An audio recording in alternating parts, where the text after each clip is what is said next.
Assalomu alaykum, musofirda yurgan aziz vatandoshlar. Moskvadan Priyama mana Toshkentga avtobusimiz. Qo'yliq ipodromga yuradigan avtobuslarimiz aka-ukalar mana.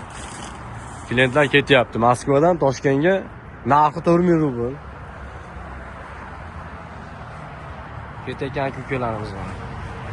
Ichki salonlarni ham ko'rib, odamlar bor.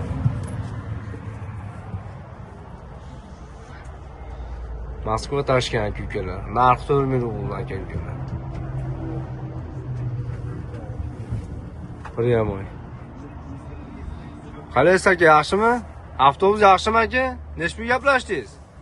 5000. 4000-5000 rubl olib ketyapmiz ana Moskvadan Toshkentga Priyamoy. Toshkentga o'tadi aka-ukalar. Ekranimizda ishlanchi nomerlar bemalol обращаться qilaverasizlar. Metro Kateningdan yuramiz aka-ukalar. Avtobus va shu ideal holatda. Bemalol murojaat qilaverasizlar aka-ukalar. Avtobus yoqdimi aka, avtobus? Avtobus qalay, yoqdimi? Ha, yoqdi, ha, zavod. Qalay, nima deb tavsiya berasiz avtobusga? Endi yetkazib beramiz aka-da. Avtobus holatlari zo'rmi, mazami? Cho'tkimi? Bemalol обращаться qilaverasiz aka-ukalar. Tanlovda adashmanglar. Like, подписка bo'lishni unutmanglar aka-ukalar. Sog' bo'linglar, salomat bo'linglar.